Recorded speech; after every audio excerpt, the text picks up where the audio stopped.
Oke,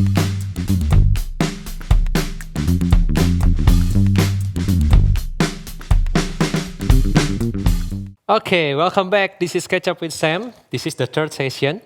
Hari ini senang sekali saya Rikalik masih ada di sini. Ini kita tag-nya benar-benar 3 minggu yang berbeda loh, tapi pakai baju yang sama dan situasi yang sama. Ini belum cuci-cuci nih 3 minggu. Ya. Sengaja supaya dapat kerasa feel-nya aja. Enggak ya. Oke, di sesi yang ketiga ini kita akan lebih fun ya. Pertanyaannya adalah ataupun juga rulesnya adalah seperti ini. Jadi saya punya masing-masing ada kurang lebih 3-4 pertanyaan buat Pastor Sam dan juga buat Didi. Tapi harus dijawab kurang dari 5 detik ya. Jadi 5, 4, 3, 2, 1 harus sudah dijawab. Baru nanti kita akan tanya why-nya. 5 detik untuk menjawab ya. Nanti saya akan bantu hitung juga, nanti harus dijawab. Kan nanti ada pilihan A dan B-nya. Oke ya. Yang pertama. Mana yang lebih kepo? Papa atau mama? 5. Mama. 4. Mama lebih kepo. Oke. Menurut Didi, papa cerewet nggak soal jodoh? Enggak. Oke. Lebih enak curhat sama papa atau sama mama? Mama. Mama, alright. Oke. Pernah bohong apa sama papa? Banyak. Oke, nanti kita kupas di sana ya. Oke, banyak. Paling bosen diomelin apa sama papa? Aduh, lumayan lama. 5, ya? 4, 3, 2, 1. First Kayaknya thing banyak on your banget. head. First thing apa? Pulang malam. Pulang malam, alright. Oke, kita bahas dulu satu persatu ya. Oke, kita bahas satu persatu. Yang lebih kepo mama? Iya. Oke, padahal tadi ketika obrolan sesi 1 dan sesi 2 terkesan seperti papa yang lebih kepo. Tapi ternyata mama yang lebih kepo. Iya, Kenapa lebih di kepo. mama yang lebih kepo? Jadi yang lebih sering miss call tuh di handphone yang pop up tuh mama justru. Mama. Mama kalau kepo nulis WhatsApp-nya P gitu kan? Enggak sih. Enggak gitu ya. Kayaknya gara-gara lebih small thing gitu kayak udah makan belum atau mau catch up. Atau enggak ngomongin dia ngomong semuanya sih. Mama kan ngurusin semuanya kan, ngurusin adik aku yang lagi di sana juga. Okay. Biasanya makan, duit, sekolah gitu mama semuanya. Oke, jadi mama yang lebih kepo. Ya. Oke, kalau papa paling sering kepo ke Didi soal apa? Kayaknya lebih kenanya opinion sih. Berarti papa kadang-kadang membutuhkan respon yang lebih panjang dari Didi gitu ya. Perlu cerita, maksudnya perlu jawaban. Kalau mama kayak makan, sudah atau belum, uang cukup atau enggak. Iya, kalau yang lain-lain papa cuman kayak aman atau enggak di sana, oke enggak gitu, cuma gitu doang. Ya enggak yang panjang lebar. Oke. Sebenarnya ini juga sudah dijawab di sesi yang kedua, papa cerewet enggak soal jodoh? Enggak ternyata. Oke. Lebih enak curhat sama? Mama. Karena udah ngomongin yang hal kecil-kecil gitu yang tiap hari, jadi ya lebih enak curhatnya bareng mama gitu sekalian juga. Kayak Kalau saya terima eksekutif summary aja sore-sore. Ya dia cuma gitu doang. Tapi sebenarnya di luar itu ada yang nggak enaknya nggak curhat sama papa. Misalkan tiba-tiba papa suka dari bahas A jadi bahasnya ke M, ke N, ke O gitu. Jadi jauh nih gitu, atau ada apa yang, atau so far emang karena cewek sama cewek gitu lebih enak. Mungkin kalau yang kayak tiap harinya ngapa-ngapain aja kayak lebih ke cewek, mungkin karena ya lebih relate aja gitu. Kayak mama mungkin pernah ngalamin juga, tapi kalau papa lebih kayak yang deep gitu ya, kayak mending gimana ya pa atau apa gitu. Terus nanti dia bakal relate-nya ke yang lebih philosophical mungkin. Jadi yang papa kayak lebih kayak behind the scenes-nya kayak oh ya kamu harus gini karena gini. Kalau mama mah cuma yang kayak yang habit gitu. Oke, alright, oke. Kita yang keempat tadi kayaknya cukup seru, yang kelima dulu ya. Paling bosan diomelin apa sama papa? Karena sometimes kita kadang-kadang suka, aduh papa tuh pasti ini gitu. Itu kan soal pulang malam, jam 10. Bahkan hari ini, bahkan maksudnya sampai hari ini. Sampai hari ini. Ya. Saya kalau lewat jam 10 saya ya khawatir lah ya keamanan dan sebagainya begitu kan. Oke. Nah, perempuan kadang-kadang dia nyetir sendiri dan sebagainya begitu. Meskipun saya tahu dia lagi di mana. Iya. Tapi lebih ke arah keselamatan dan keamanan aja. Jadi biasanya jam 10 malam waktu Amerika, Pastor Sam udah mulai siap-siap buat kontak udah pulang atau belum. Tapi Pastor sebentar sebelum dijawab, kan sekarang ada aplikasi ya. Yeah. Lewat nomor telepon bisa dicek orangnya ada di mana. Oh dia blok. dia blok begitu-gituan pokoknya. Oh, Phone tracking sistem device gitu anak-anak saya blok semua. oh oke, ya, Dan ya. saya juga nggak mau sampai jadi kayak Kan trust. trust. Oke. Saya memilih untuk, tapi ya, tapi kalau di sana saya merasa lebih aman karena dia jarang banget kalau malam-malam tuh sendiri. Seenggaknya ada adiknya atau teman-temannya Ya, ya, gitu. oke. Dia juga hampir nggak pernah lah malam nyetir sendirian gitu, nggak pernah. Daripada di Indonesia. Waktu kalau jam 10 malam waktu Indonesia ketika Didi lagi di Indonesia itu lebih khawatir. Saya lebih khawatir. Lebih khawatir. Saya lebih khawatir. Oke. Ya. Pernah bohong apa sama papa? Ya, tadi banyak jawabannya. Oke. Oke. Apa ya? Mari kita buka satu aja deh. Kayaknya peser saya cuma pengen tahu bohong apa nih sama papa. Bohong apa aja ya? Paling yang kayak pergi kemana, lagi di mana, kadang bohong. Sekarang atau lagi dulu? Dulu aja dulu. Kalau sekarang nanti takutnya panjang dulu aja ya. Dulu, oke. Dulu pas awal-awal di Seattle. Oke, bilangnya lagi di mana padahal lagi di mana, Di? Misalnya lagi di rumah, padahal lagi di rumah teman. Oh, itu sebenarnya nggak Oh, kan nggak bohong ya? setengah-setengah. Ya, saya juga suka gitu. Oke, di rumah pada di rumah teman. Iya. Oke. Pastor Sam tahu ada feeling-feeling kalau Ya mungkin itu awal-awal ya. Awal sih emang lebih banyak bohong sih aku Tapi kayaknya. kalau sekarang ya dia juga menyadari bahwa saya tahu seluk-beluk kota itu sebetulnya. Makanya dia sering nggak mau saya video call. Saya tahu begitu, tahu backgroundnya, saya tahu kan di mana kan. ya. Ya, tapi akhir-akhir ini saya ngerasa dia apapun bicara, jadi saya nggak. Jadi balik lagi ke sesi pertama ya, ketika seorang anak bisa cerita banyak justru akan melahirkan banyak trust. Cerita banyak tanpa perlu ditanya. Oke, cerita banyak tanpa perlu ditanya itu yang perlu di Iya. highlight sebetulnya. Dia tiba-tiba telepon sama mamanya 1,5 jam, saya tahu dia lagi cerita sesuatu yang mamanya nggak tanya. Dia curcol aja. Dan menurut saya itu lebih dari cukup lah. Tapi itu overtime, kayak dulu aku nggak terlalu mau kasih tahu apa-apa ke papa karena yang ada yang kayak I don't see you as my best friend gitu kan. Tapi lama-lama kalau misalnya udah si papa as my best friend, terus kayak papa udah trust aku gitu, aku nanti yang cerita sendiri gitu kayaknya gitu deh. Ya. Ya. Momennya apa tuh dari bisa turning point-nya? Kayaknya pas aku kesana, terus aku merasain kayak awalnya kayak bebas-bebas gitu. Tapi pas aku balik lagi ke sini, aku merasa kayak oh this is different gitu. Jadi aku jadi kayak pas balik lagi ke sana lagi jadi kayak tambah kangen rumah. Jadi abis itu jadi sering call. Padahal tadinya kayak 2 minggu sekali, ada kali seminggu sekali. Jadi ketika kangen rumah, ketika ada rasa apa ya namanya ya, Iya. rindu gitu ya, itu akhirnya membuat bikin cerita semuanya. Maksudnya ya kalau misalnya cerita masalah sana jadi cuman orang-orang di sini doang yang kayak bisa kasih perspektif yang beda gitu. Jadi kayak aku lihat value-nya di curhat sama orang rumah gitu, orang keluarga sendiri gitu. Oke, jadi mungkin ini juga jadi satu pertanyaan juga buat Anda semua yang lihat gitu. Mungkin yang punya anak seusia Didi gitu ya. Anak-anak Anda kangen nggak gitu ya ketika lama? Justru apa memang ketika nggak ditanya malah nggak ini jadi satu pertanyaan? Ya. Ya itu sebenarnya jadi. Dan saya senang kalau kita ngomong apa, dia akan duduk di sana dan mendengarkan sampai selesai. Saya itu penting juga. Karena kan bisa aja dengan alasan apapun kan. Saya lagi tanggung, ada ini, ada itu. Tapi kalau ya 1-2 tahun inilah, 1 tahun inilah. Kita ngomong panjang lebar, dia akan dengerin sampai selesai. Dia akan argumen, tapi dia setidak dengarkan sampai selesai. Dia nggak cut. Udahlah pokoknya beda. Udahlah pokoknya aku nggak bisa. Nggak gitu.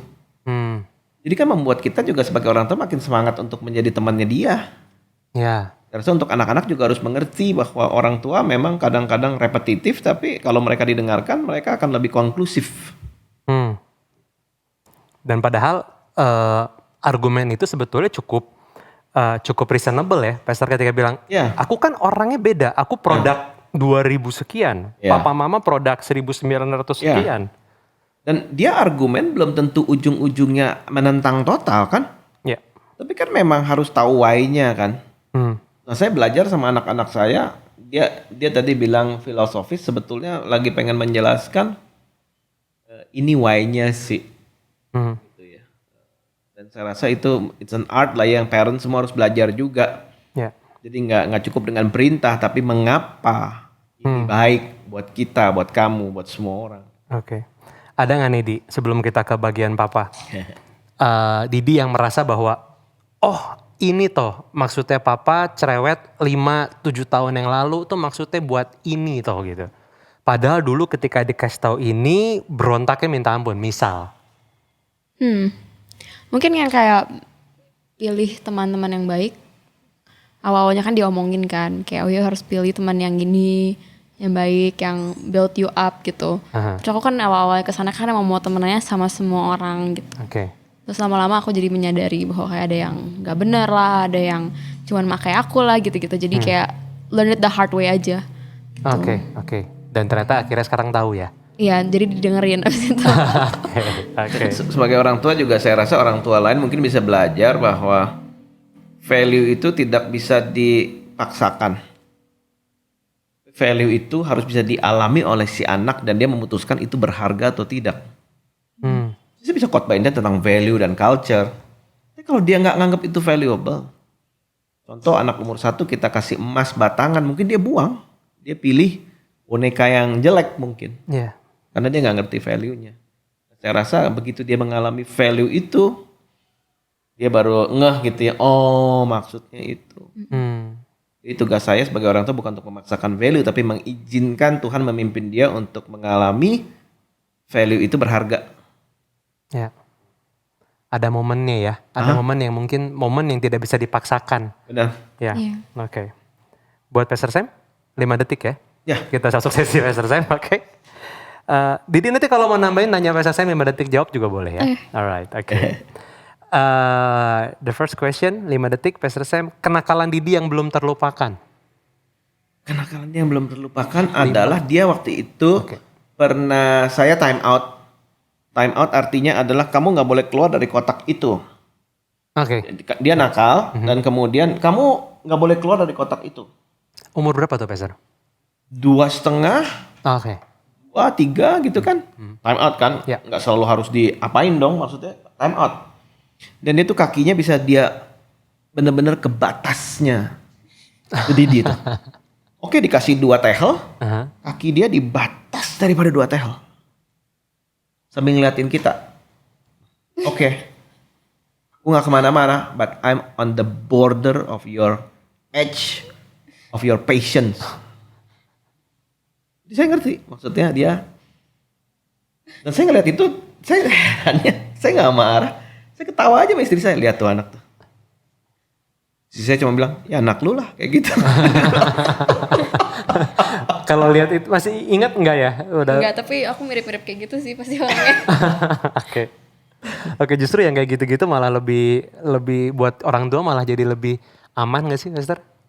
Maksudnya ngelihat Ya. ada tough gitu kayaknya ada. Ya, maksudnya penundukan diri dan obedience, rebellion harus ditundukkan tapi nggak boleh tundukkan ke pemimpinannya. Ya. Seringkali orang tua pengen anak itu ada penundukan diri, kepatuhan, disiplin, tetapi menghancurkan dia punya harga diri sehingga dia punya leadership terkena. Biasanya strong will child kan 1 dari 3 manusia tuh strong will. Kalau kita sadari itu sebetulnya ada sisi yang baik pula. Ya. Dan ujung-ujungnya kan si anak sendiri harus belajar penguasaan diri, bukan kita menguasai anak itu. Ya. Ini maksudnya prosesnya panjang ya, Pastor ya, buat sampai ke sana. Prosesnya lebih panjang karena dia anak-anak model itu strong will, mereka lebih peduli logic why. Kenapa seri time out? Kenapa cuma 2 tehel? Gitu. Mungkin dia nggak bisa ngomong begitu, cuma buat dia kenapa 2 tehel? Kenapa nggak 1 aja sekalian? Kenapa nggak 2 kali 2, 4? Kenapa nggak di kamar aja? Gitu kan? Ya. Sehingga dia kurang mengerti mengapa dia harus hukumannya seperti itu. Mungkin dia tahu dia salah, tapi dia nggak suka dengan cara hukuman itu. Kan kita juga sebagai orang tua meskipun spank juga pelan-pelan lembut-lembut kan nggak boleh terlalu sering spank dikit-dikit spank kan. Ya. Kalau bisa time out dulu, di ngomongin dulu, nggak bisa time out. Gitu. Ya. Oke, yang kedua Kelebihan yang ada di Didi tapi nggak ada di papa dan mama. Kelebihan yang ada di Didi adalah untuk umur dia sekarang, dia lebih bijaksana dari saya dulu umur 20. Oh, Menurut saya. ya.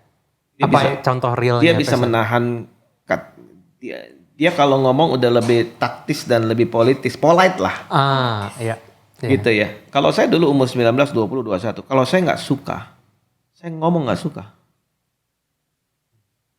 Itu kesalahan saya. Yang saya belajar, saya rasa saya baru sembuh dari itu mungkin umur 26, 27. Menurut saya itu bodoh, saya bilang bodoh. Salah, saya bilang salah.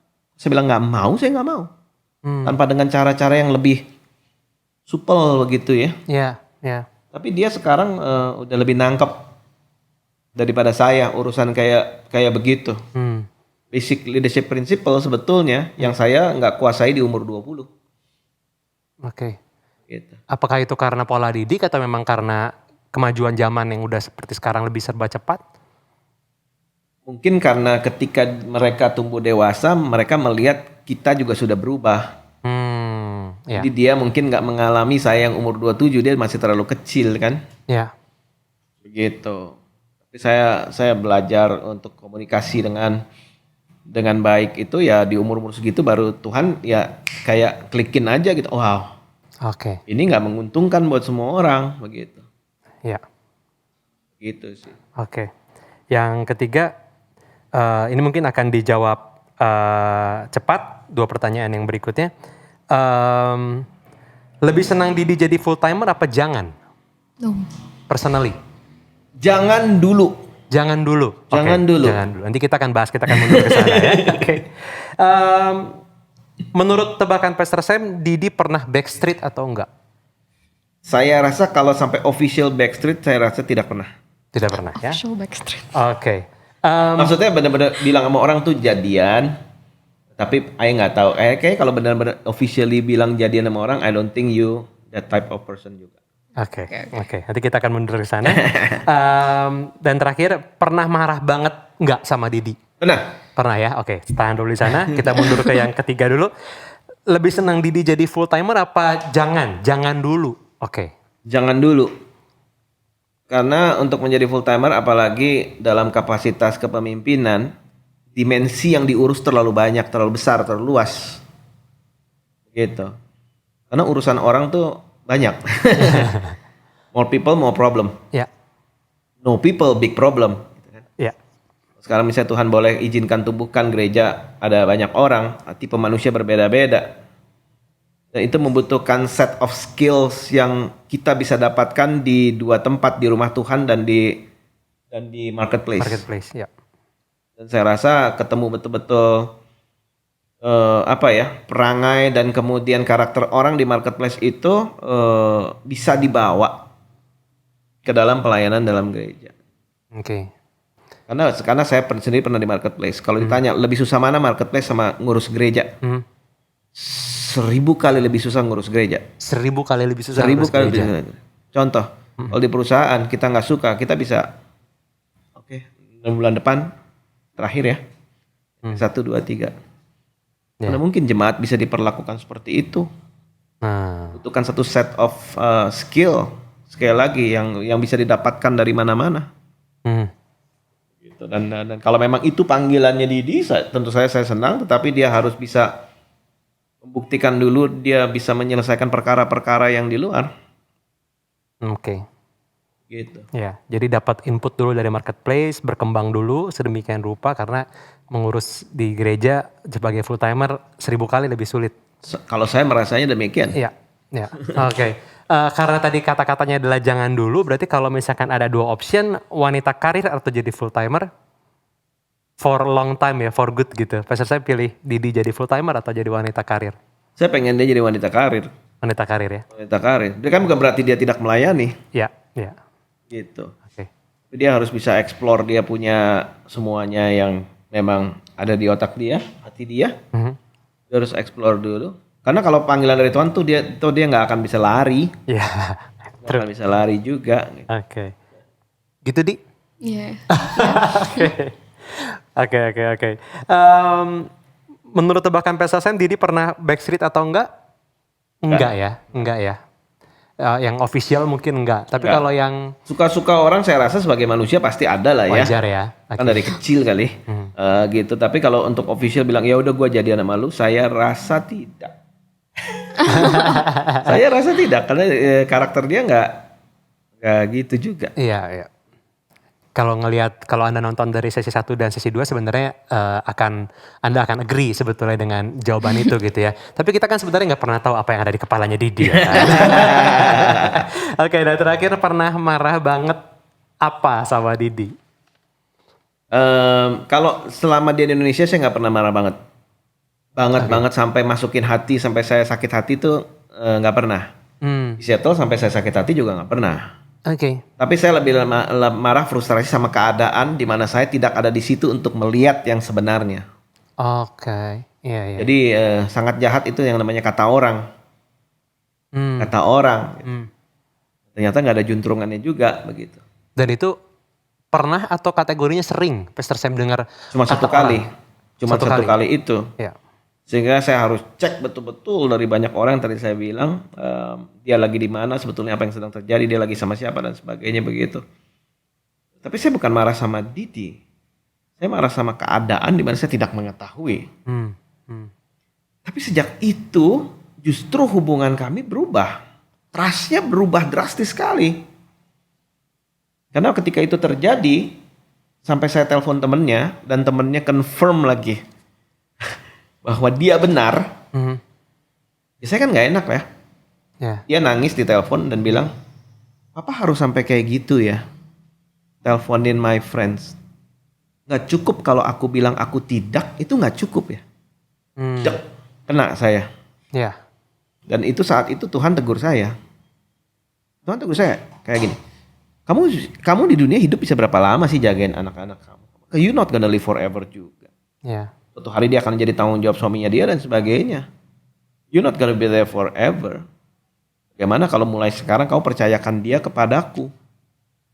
Itu damai sejahtera langsung turun. Dan from that point kalau dari saya, itu hubungan saya sama dia berubah. Ya. I can trust her sebagai human being, manusia. Bukan hanya sebagai anak saya yang apapun saya ngomong A harus A, B harus B. Ya. Dan dari situ saya belajar banyak. Gitu, saya belajar banyak sekali tentang perspektifnya dia. Sehingga sekarang kita bisa debat politik dengan sangat berat sekali, saya sama Didi. Tahun lalu kita debat politik. Oh, teman-teman tahu di Amerika Republican, Demokrat begitu punya view yang begitu itu ya. Antara liberal dan konservatif dan sebagainya. Kita tuh kalau debat benar-benar debat. Oke. Politik Trump dan sebagainya, Biden sekarang. Itu kita bisa debat. Tapi ya udah. Momen itu terjadi ketika ada satu bisa dibilang cobaan lah ya, cobaan yang men-turn around everything dan akhirnya jadi it's getting better gitu. Right. Wow. Oke. Di saya sudah selesai pertanyaannya, mungkin kita mau come up dengan satu summary mungkin dari obrolan hari ini.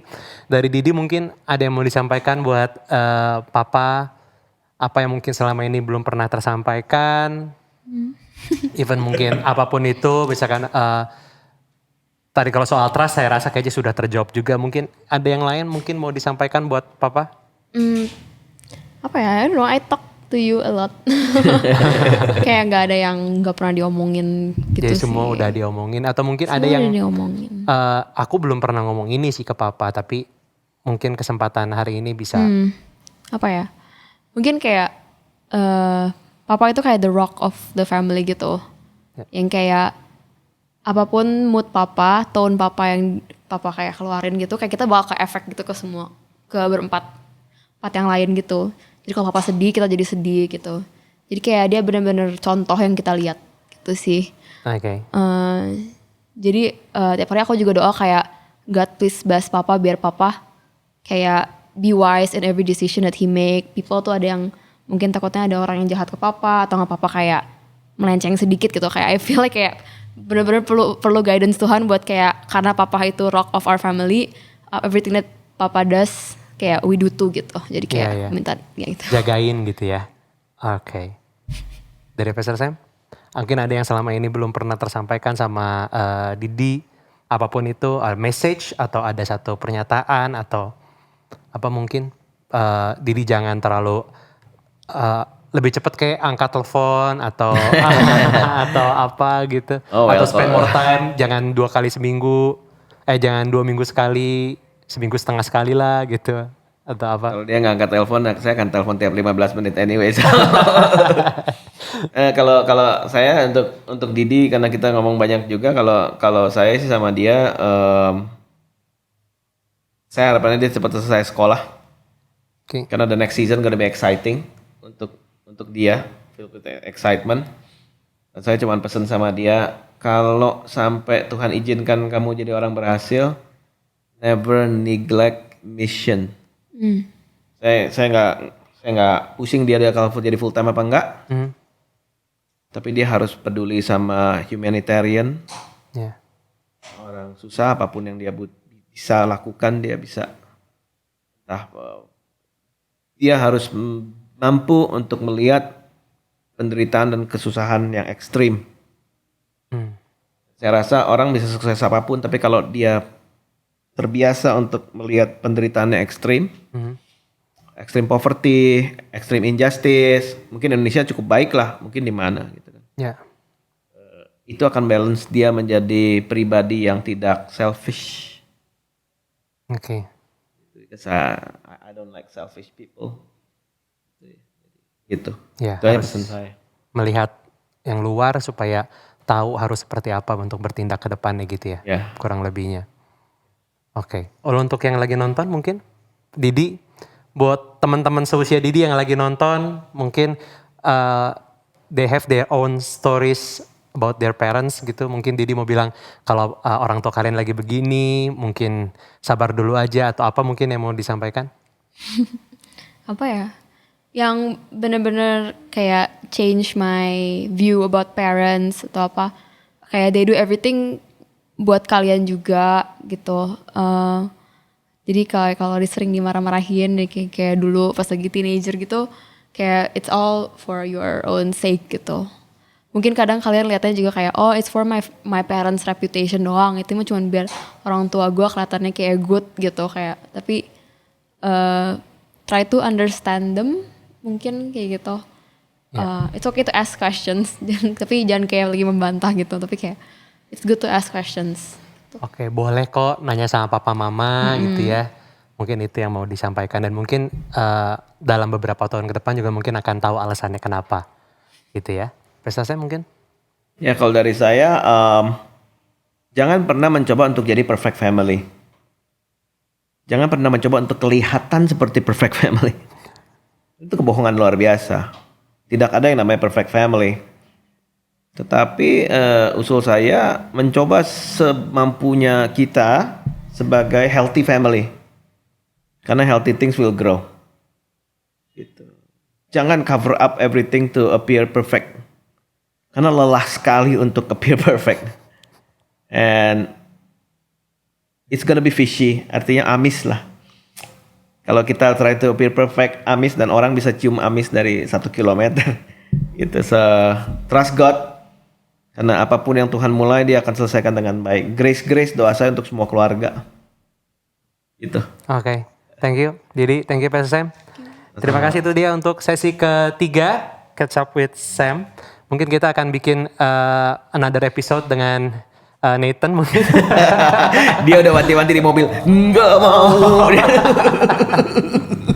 Oke, thank you sekali lagi udah Thank you ngobrol-ngobrol ya. juga. Terima kasih, Aduh. thank you. Jangan lupa untuk ditonton lagi, dicatat juga. Mungkin tadi saya sendiri juga dapat beberapa poin yang sangat bagus sekali. Saya juga percaya kalau Tuhan pasti akan bekerja juga untuk Anda pastinya. Saya Ricky Alik mohon pamit. Terima kasih sampai bertemu di Catch Up with Sam, another episode. Thank you.